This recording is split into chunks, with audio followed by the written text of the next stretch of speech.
میرا نام پلوشا ہے۔ میں آج اپنی زندگی کا سب سے بڑا بوجھ اتارنے جا رہی ہوں، وہ بوجھ جو میری زندگی میں موجود ہر دکھ اور پریشانی سے زیادہ بھاری ہے۔ اس وقت میں عمر کے اس حصے میں ہوں جب انسان خود عزت کے ساتھ اپنی آخری آرام گاہ کے لیے دعا کرتا ہے، مگر مجھے تو جینے اور مرنے دونوں سے ڈر لگتا ہے۔ اگر میرا ایک مسلمان گھرانے سے تعلق نہ ہوتا تو میں وصیت کر دیتی کہ مجھے مرنے کے بعد بے شک جلا دیا جائے، مگر قبر میں دفنایا نہ جائے، کیونکہ میں نے ایک ایسا ظلم کیا ہے جس کی معافی ممکن نہیں ہے۔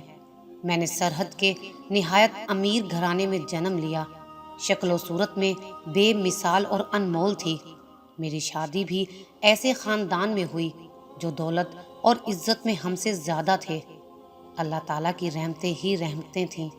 اللہ تعالیٰ نے مجھے 6 بیٹے عطا کیے۔ سسرال میں میری بہت عزت تھی۔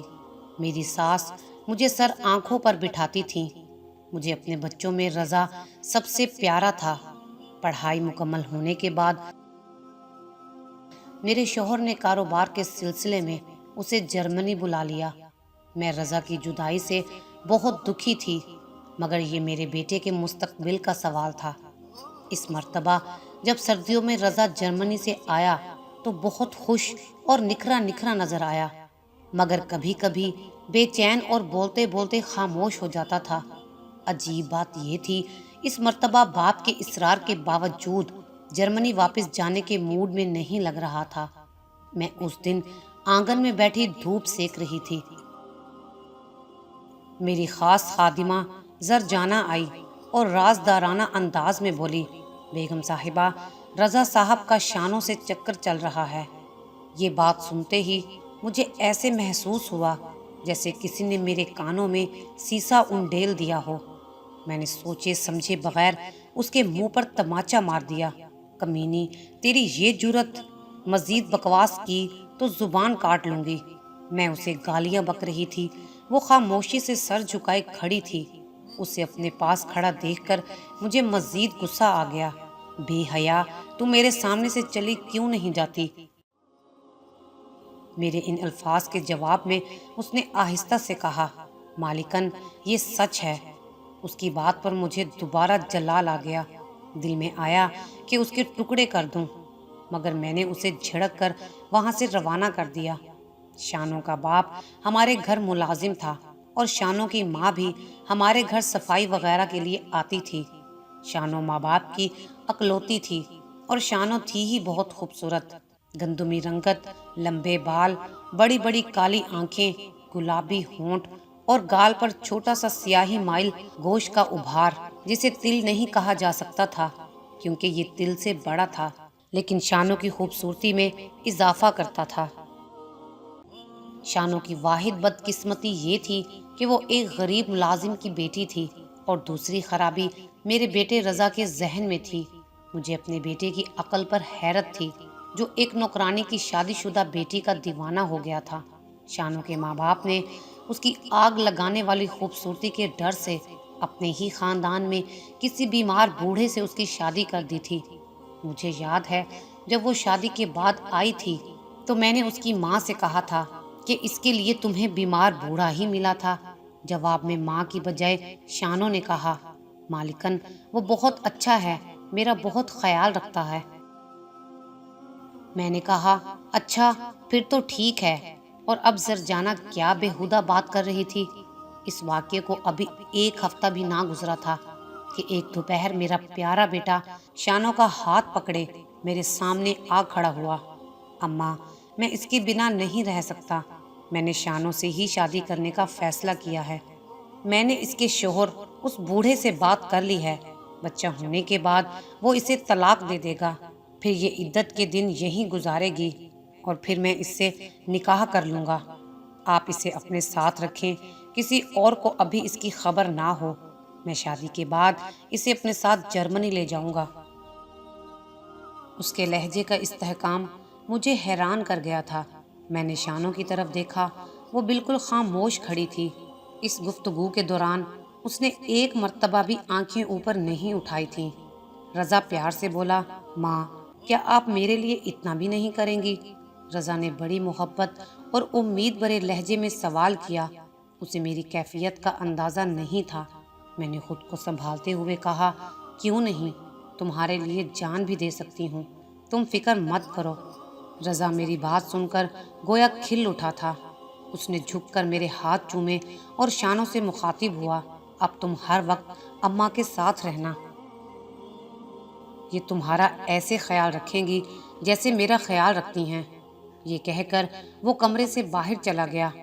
اس کے جانے کے بعد میں نے نفرت کے ساتھ شانوں کے بالوں کو پکڑ کر جھٹکا دیا اور کہا، بدذات، تجھے تھوڑی سی بھی شرم نہیں آئی؟ بے غیرت، تو کیسی عورت ہے؟ وہ تکلیف کے سبب کرانے لگی اور روتے ہوئے بولی، بیگم صاحبہ، یہ سب آپ کے بیٹے کا قصور ہے۔ میں نے تو کبھی اپنے شوہر کے علاوہ کسی مرد کے بارے میں سوچا تک نہیں۔ آپ لوگ بڑے اثر و رسوخ والے ہیں، آپ لوگ جو چاہو کر سکتے ہو۔ رضا صاحب میرے شوہر سے زبردستی طلاق دلوا رہے ہیں۔ میں نے انہیں بتایا بھی تھا کہ میں امید سے ہوں، مگر ان پر کسی بات کا کوئی اثر نہیں ہوا۔ میں بھلا کیا کر سکتی تھی؟ شانوں کی باتوں سے صاف عیاں تھا کہ اسے اپنے شوہر سے بہت پیار ہے۔ اس بات پر بھی مجھے اپنے بیٹے کی توہین کا احساس ہوا۔ پھر میں نے سوچا کہ یہ فریب کر رہی ہے۔ میں نے اسے جھڑکتے ہوئے کہا، چل بدذات، میں تجھے پھر دیکھوں گی۔ میں نے اسے برابر والے کمرے میں جانے کو کہا۔ پھر میں رضا کے پاس گئی اور رضا سے کہنے لگی، بیٹا، مجھے تم سے ایسی بے وقوفی کی امید نہ تھی۔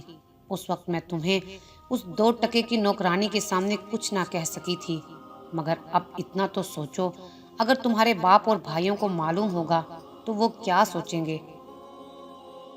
رضا کہنے لگا، امی جان، بڑے بھائیوں سے میں نے بات کر لی ہے، انہیں کوئی اعتراض نہیں ہے، سب میری خوشی میں خوش ہیں، صرف بابا کو معلوم نہیں ہے، انہیں بھی میں جرمنی جا کر سب کچھ بتانے کی کوشش کروں گا، امید ہے بابا کو بھی کوئی اعتراض نہ ہوگا۔ میں نے غصے میں کہا، تمہارا دماغ خراب ہو گیا ہے کیا؟ وہ بدذات ماں بننے والی ہے۔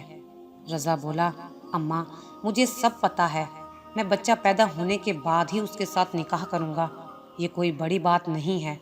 ماں، میں اس سے بہت پیار کرنے لگا ہوں، پلیز آپ بھی مان جائیں۔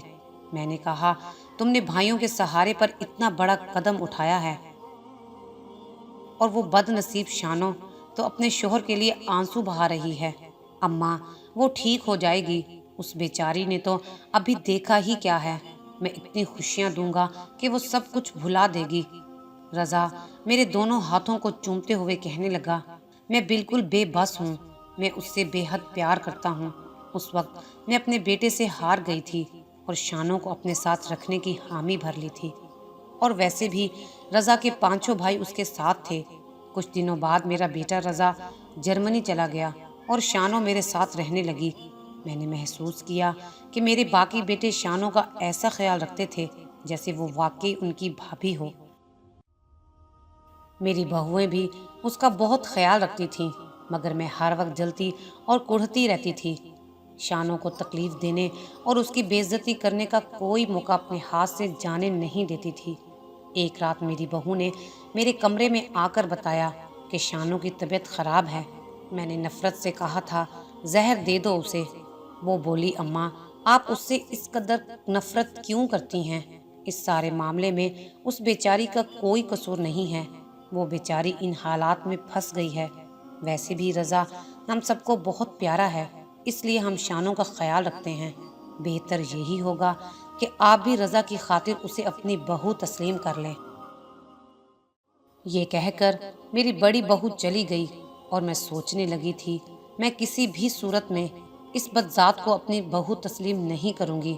میں روزانہ شانوں کو اپنے کمرے میں بلاتی اور خوب باتیں سناتی، وہ روتی ہوئی چپ کر کے سب سن لیتی۔ میں اس گھر سے اسے نکال بھی نہیں سکتی تھی کیونکہ سب کی اس پر نظر تھی۔ مجھے اس سے اتنی نفرت ہو گئی تھی کہ میں اب اسے جان سے مار دینا چاہتی تھی۔ اس سے نفرت کی ایک وجہ یہ بھی تھی کہ میں اپنے بیٹے رضا کے لیے اپنی بہن کی بیٹی نورین کو اپنی بہو بنانا چاہتی تھی، اور شانوں کے ہوتے ہوئے رضا کبھی بھی نورین سے شادی کرنے پر آمادہ نہ ہوتا۔ اب یہ شانوں کی بدقسمتی تھی کہ جب اسے 8واں مہینہ لگا تو میرے باپ کا انتقال ہو گیا۔ مجھے فوری طور پر آبائی گاؤں جانا پڑا۔ باقی سب لوگ تو 40ویں کے بعد واپس آ گئے، مگر میں گاؤں میں ہی رہ گئی۔ شانو بھی میرے ساتھ تھی۔ ایک دن اچانک اس کی طبیعت خراب ہو گئی۔ وہ کافی تکلیف میں تھی۔ اس وقت میں نے اپنی خاص خادمہ کی مدد سے شانو کو ایسی دوائی پلا دی جس کے اثر سے وہ 2 دن تک سوتی رہی۔ اپنے منصوبے کے مطابق میں نے اس دن دوپہر کو سارے گاؤں میں یہ خبر پھیلا دی کہ شانو بچے کی تکلیف برداشت نہ کر سکی اور مر گئی ہے۔ شانو کے ماں باپ کو بلوایا، وہ بھی روتے ہوئے آ گئی۔ جن عورتوں نے شانو کو غسل دیا انہوں نے خیال ظاہر کیا کہ لڑکی زندہ ہے، مگر ڈر سے خاموش رہیں۔ نماز جنازہ پڑھتے وقت کسی نے گاؤں کے مولوی کے کانوں میں یہ بات ڈال دی کہ لڑکی زندہ ہے۔ انہوں نے مجھ سے پردے کی اوٹ میں آ کر کہا، بیگم صاحبہ شاید یہ عورت زندہ ہے، میں اس کی نماز جنازہ پڑھا کر کیوں اللہ تعالیٰ کے قہر کو دعوت دوں؟ جواب میں نے کہا تھا، اس عورت کا چال چلن خراب ہے، اس نے میرے بیٹے کو دھوکے سے اپنا اسیر بنا لیا ہے۔ یہ بیوی کسی اور کی ہے اور بچہ جو اس کے پیٹ میں ہے وہ میرے بیٹے کا ہے۔ مولوی صاحب آپ بتائیں ایسی بدکار عورت کا یہی انجام ہونا چاہیے یا نہیں؟ میری بات پر مولوی صاحب توبہ توبہ کرنے لگے اور میری ہاں میں ہاں ملاتے ہوئے کہا، ایسی عورت کو سنگسار کرنا چاہیے۔ اگر یہ زندہ رہی تو میرے خاندان کی بے عزتی ہوگی اور میرا بیٹا ایسا کرنے نہیں دے گا اور پھر یہ بے حیائی سارے گاؤں میں پھیل جائے گی۔ مولوی صاحب میری باتوں اور آنکھوں کے جال میں پھنس گئے تھے۔ میں نے انہیں انعام بھی دیا اور اس طرح شانو کو زندہ دفن کرا دیا گیا۔ جب رضا کو اپنے بھائیوں کے ذریعے شانو کی موت کا علم ہوا تو وہ فوراً جرمنی سے واپس آ گیا۔ آنے کے بعد وہ اکثر پاگلوں کی طرح روتا تھا۔ میری بڑی بہو مجھے شک کی نگاہ سے گھورتی رہتی تھی۔ کچھ دن بعد رضا واپس جرمنی چلا گیا اور پھر واپس نہیں آیا۔ تب مجھے پتا چلا کہ میری خادمہ کے ذریعے نہ صرف رضا کو سب حقیقت معلوم ہو گئی ہے بلکہ میرے گھر کے سبھی افراد کو میرے گناہ کا علم ہو گیا تھا، مگر شانو کے گھر والوں کو کسی نے کچھ نہیں بتایا کہ ان کی بیٹی کے ساتھ کیا ہوا تھا۔ ان کی بیٹی تو قبر میں ہی دم گھٹنے سے مر گئی ہوگی۔ آج میرا جان سے پیارا بیٹا رضا نفرت کی بنا پر مجھ سے ملنا تو دور میری شکل بھی دیکھنا پسند نہیں کرتا۔ میرے بیٹے بھی مجھ سے نفرت کرتے ہیں۔ شوہر کے مرنے کے بعد بڑے بیٹے کے علاوہ باقی سب غیر ممالک میں جا بسے ہیں۔ میرا بڑا بیٹا اور بہو میرے ساتھ سوتیلوں جیسا سلوک کرتے تھے۔ بہو مجھے کچن میں جانے نہیں دیتی، نوکروں سے کہتی ہے اس پر نظر رکھو، اسے زہر کھلانے کا تجربہ ہے۔ رضا سب کا لاڈلا تھا۔ اب میری اس حرکت کی وجہ سے سب مجھ سے نفرت کرنے لگے تھے۔ میرے بڑے بیٹے کی اولاد نہیں ہے اور میری بڑی بہو کا کہنا ہے کہ یہ اس بوڑھی کو اپنے ساتھ رکھنے کی سزا ہے، اس لیے میں بے اولاد ہوں۔ میں ظاہری طور پر بالکل صحت مند تھی مگر کسی بھی کمرے میں سو نہیں سکتی تھی۔ کھلے آسمان تلے سونے سے بھی دم گھٹتا تھا۔ نیند کے انجیکشن لگانے کے باوجود مجھے نیند نہیں آتی۔ اس بات کو 30 سال بیت چکے ہیں۔ پچھلے 4 سال سے میں ہسپتال میں داخل ہوں۔ مجھے جلد کا کینسر ہو چکا ہے۔ میرے جسم میں کیڑے پڑ جاتے ہیں جو میرے گوشت کو نوچ نوچ کر کھاتے ہیں۔ ڈاکٹر جسم کے اس حصے پر دوائی لگاتے ہیں تو وہ وہاں تو مر جاتے ہیں مگر کچھ دنوں بعد دوسری جگہ پر نکل آتے ہیں۔ میں موت کا انتظار کر رہی ہوں مگر موت بھی نہیں آ رہی۔ مجھے کوئی بھی ملنے نہیں آتا۔ دن رات توبہ استغفار پڑھتی ہوں، رو رو کر اللہ تعالیٰ سے معافی مانگتی ہوں کہ میرے اللہ مجھے معاف کر دے، مگر یہ گناہ بہت بڑا ہے۔ ویسے بھی اللہ تعالیٰ فرماتے ہیں کہ میں اپنے حق تو معاف کر سکتا ہوں مگر اپنے کسی بندے کے ساتھ کیا ہوا ظلم معاف نہیں کرتا جب تک وہ بندہ خود معاف نہ کر دے۔ مگر میں معافی مانگنے کے لیے شانو کو کہاں سے لاؤں؟ میں ہاتھ جوڑ کے آپ سب کو ایک پیغام دینا چاہتی ہوں، باز آ جاؤ اس طرح کسی پہ ظلم کرنے سے۔ اگر کوئی میری طرح کسی پر ظلم کر رہا ہے تو خدا سے ڈرو، اس کی لاٹھی بے آواز ہے۔